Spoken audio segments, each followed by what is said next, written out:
नमस्कार दोस्तों, आपका बोन डॉक्टर के अगले एपिसोड में आपका स्वागत है। आज नी डिसलोकेशंस का आखिरी एपिसोड है। आज हम ऑपरेटिव ट्रीटमेंट के बारे में बात करेंगे। तो ओपन रिडक्शन करना पड़ता है। इसके इंडिकेशंस है irreducible knee, posterolateral dislocation, open fracture dislocation, obesity जहां क्लोज रिडक्शन डिफिकल्ट होए अटेन करने को और मेंटेन करने को, और वैस्कुलर इंजरी। तो एक्सटर्नल फिक्सेशन करते हैं कॉमनली अगर वैस्कुलर रिपेयर करना पड़े, ओपन फ्रैक्चर डिसलोकेशन हो या कंपार्टमेंट सिंड्रोम हो, अगर ओबीस पेशेंट है और डिफिकल्ट है रिडक्शन मेंटेन करना तो, और पॉलीट्रॉमा पेशेंट्स में जहां स्टेबलाइजेशन बहुत ज़रूरी होता है।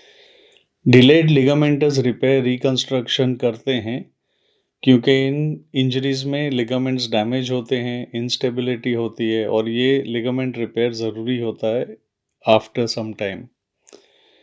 पेशेंट को नी इमोबिलाइजर में रख सकते हैं अंटिल ट्रीटेड ऑपरेटिवली।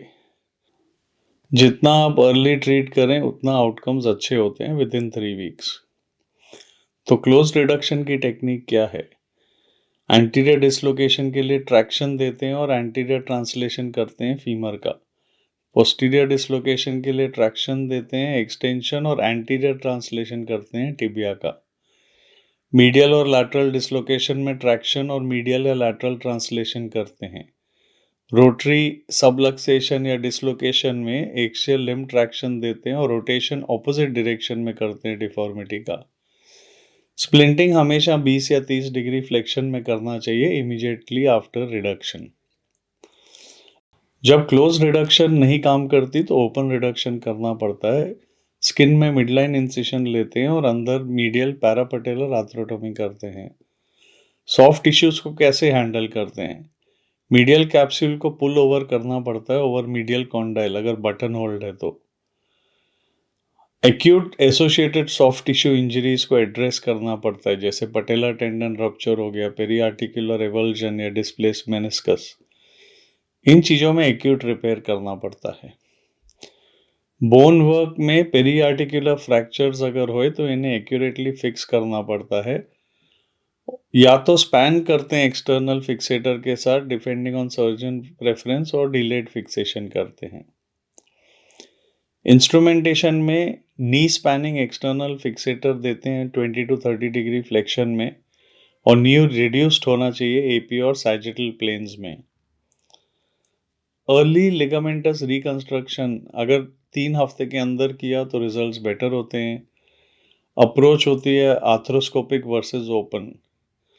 अगर तो कैप्सुलर इंजरी ज़्यादा है तो आर्थ्रोस्कोपिक रिपेयर डिफिकल्ट होता है क्योंकि फ्लूइड काफ में जा सकता है और कंपार्टमेंट सिंड्रोम कर सकता है। पोस्टीरोलैटरल कॉर्नर और पोस्टीरोमीडियल कॉर्नर इंजरीज को ओपन रिकंस्ट्रक्शन करते हैं। सबक्यूटेनियस नेचर होता है और प्रॉक्सिमिटी होता है न्यूरोवैस्कुलर स्ट्रक्चर्स का, तो ओपन भी कर सकते हैं रिपेयर। आर्थ्रोस्कोपिक रिकंस्ट्रक्शन करते हैं एसीएल या पीसीएल का, उसके बाद एड्रेस करते हैं intra articular pathology, menisca, cartilage defect, capsular injury, और कोलैटरल लिगामेंट भी ओपन रिपेयर कर सकते हैं, या तो रिकंस्ट्रक्शन लगता है कई केसेस में। आउटकम्स क्या है? एक्यूट अगर 3 हफ्ते के अंदर ये प्रोसीजर्स किए और स्टेज रिकंस्ट्रक्शन किए तो भी इक्विवेलेंट आउटकम्स है, पर नए पेपर्स बता रहे हैं कि जितना जल्दी करें उतना बेटर रिजल्ट आता है। तो कॉम्प्लिकेशंस क्या है? तो वैस्कुलर कॉम्प्रोमाइज ड्रेडेड कॉम्प्लिकेशन है। इंसिडेंस होता है 5 to 15% in all dislocations, 40 to 50% in anterior और पोस्टीरियर डिसलोकेशन। रिस्क फैक्टर्स होता है नी डिसलोकेशन टाइप 4 इंजरी, इसमें हाईएस्ट रेट होता है वैस्कुलर इंजरी का।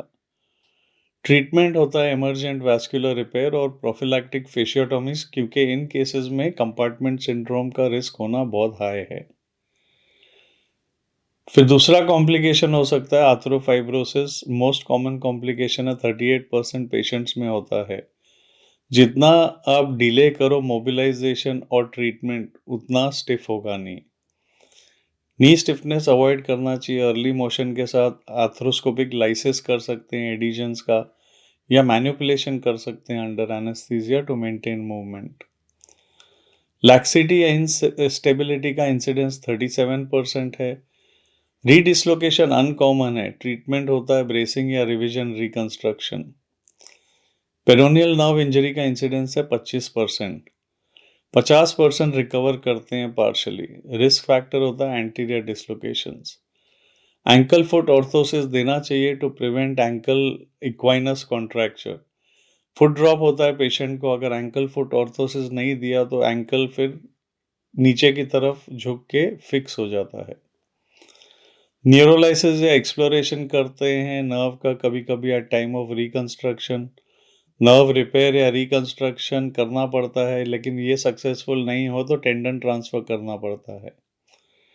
डायनामिक टेंडन ट्रांसफर इन्वॉल्व करता है पोस्टीरियर टिबियल टेंडन को फुट में, ताकि एंकल फिर से डॉर्सिफ्लेक्शन कर सके। प्रोग्नोसिस, कॉम्प्लिकेशंस फ्रीक्वेंट है, नी हमेशा नॉर्मल स्टेट में नहीं पहुंचता, तो पेशेंट को थोड़ा कॉम्प्रोमाइज करना पड़ता है रिजल्ट से। तो हमारा ये टॉपिक आज खत्म होता है, आशा है आपको पसंद आया हो। अगर हमारा चैनल एंजॉय कर रहे हैं तो लाइक बटन दबाइए, शेयर बटन दबाइए, इससे हमारा चैनल जल्द से जल्द और ग्रो होगा। हमारा चैनल देखने के लिए बहुत बहुत धन्यवाद।